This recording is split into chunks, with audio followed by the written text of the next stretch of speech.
છે એનો પરમાણ્વીય ક્રમાંક છે 26, મતલબ કે Z આપી દીધો છે 26, બરાબર. તો તેને જલીય દ્રાવણમાં ત્રિસંયોજક આયન કોઈ પણ તત્વ આપી દીધો છે, Mn હોઈ શકે છે, Zn હોઈ શકે છે. ત્રિસંયોજક એટલે કે એની ઉપર 3+ હોય.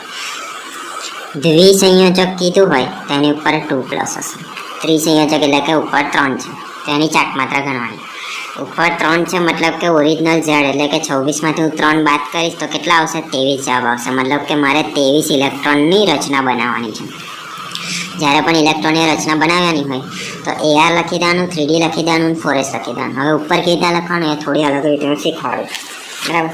તો AR 3D અને 4s કેટલા માટે બનાવવાનું છે? 23 માટે. ઓકે, હવે આ કાતરકામમાં બનાવવાનું. AR ની ઉપર હંમેશા 1 હોય એટલે યાદ રાખવાનું. આની ગણી હમણાં આપણે 3D અને 4s માટે 23 બનાવીશું. કેવી રીતે બનાવીશું, બરાબર. તો સૌથી પહેલાં તો જે હવે 3ની ઉપર અહીંયા આગળ જેટલી પણ સંખ્યા લખીશું ને એનો આ 3 જોડે ગુણાકાર થશે અને એટલું પછી એડ કરવાનું. હવે મેં 3ની ઉપર ચાલ ને 3 લખ્યું, બરાબર. તો 3 તારીખ કેટલા થાય? 9 થાય. 9 થાય મતલબ કે 23 માંથી 9 મને મળી ગયા. તો રહ્યા કેટલા? આવે 23 માંથી 9 મને મળી ગયા તો રહ્યા કેટલા? 14. હવે જોવાનું કે 4ના ઘડિયામાં 14 આવે છે? 4 દુ 8, 4 તારી 12, 4 ચોક 16 નહીં આવતું. મતલબ કે આપણે ઉપર 3 ના લઈ શકીએ, બરાબર.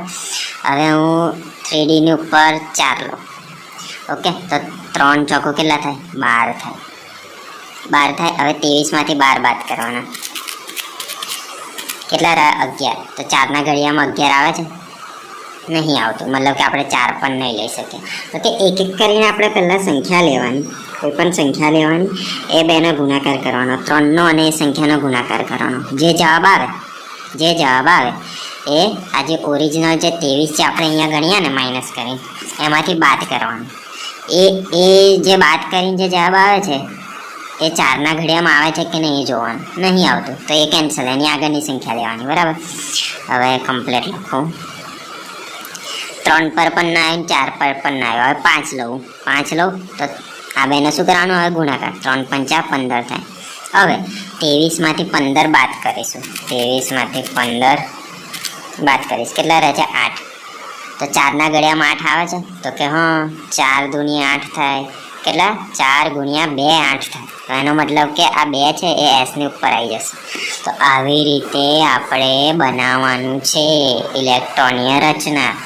હવે આપણે અહીંયા ઘડી કેવી રીતના 26 માંથી 3 બાદ કર્યા હતા, એવી રીતે આપણે આજે 23 બન્યા ને. કેવી રીતના 23 બન્યા? 3 પંચા 15, 4 દુની 8, 15 વત્તા 8 કેટલા થાય? 23. આમે 23 બનાવ્યા ને, તો 23 માંથી પણ હું હવે આજે 3 અહીંયા બાદ કર્યા હતા ને એવી રીતે આની અંદર પણ 3 બાદ કરીશ. તો આવ્યું તેવું ને એવું રવા દઈશ. આમાંથી 2 જતા રહેશે તો કેટલા રહેશે? 0 રહેશે. અને અહીંયા ઘડીથી પણ 1 જતો રહેશે. આ લખીએ કે નહીં લખીએ ચાલશે, બરાબર. મતલબ કે અહીંયાથી 2 ગયો અને અહીંયાથી 1 ગયો તો 0 થઈ ગયું. તો રહ્યું કેટલું? તો કે AR 3D ની ઉપર 5 અને 4s ની ઉપર 0. બસ આ મારી ઇલેક્ટ્રોનીય રચના થઈ ગઈ આની. કે AR 3D ની ઉપર 5 અને 4s ની ઉપર 0. તો આવી રીતે ઇલેક્ટ્રોનીય રચના બનાવવાની છે. અલગ અલગ ઇલેક્ટ્રોનીય રચના કેવી રીતના બનાવવાની હું આગળ પણ શીખવાડીશ, બરાબર. અને આ જ રીત ફોલો કરવાની, કાં તો યાદ રાખી લેવાનું. બુકિંગ 2 જ રસ્તા છે, જે કરવું એ કરજો. એકવાર આ આવી ગયું. મારે એન કેવી રીતના શોધવાના? તો આ દાખલામાં જેવી રીતના શોધ્યા હતા એવી રીતે. ઓકે, ડી માટે કેટલા ખાના બનાવવાના? 5. 1 2 3 4 5 ખાના બની ગયા. હવે ડીની ઉપર કેટલા છે? 5. અહીંયા ઘડી કેવી રીતના કરી? તો ડીની ઉપર 7 હતા તો 1 2 3 4 5, પછી 5 6 અને 7 એવી રીતે. અહીંયા આગળ 5 છે તો 1 2 3 4 5. હવે 5 થઈ ગયા. 5 જ જોતા હતા. બધા ખાના ખાલી છે, બરાબર. જો આખા ખાના આવી રીતે ભરેલા હોય ને તો ભરેલા કહેવાય, પણ અહીંયા બધા ખાના ખાલી છે, મતલબ કે બધા અયુગ્મિત કહેવાય. કેટલા છે ટોટલ?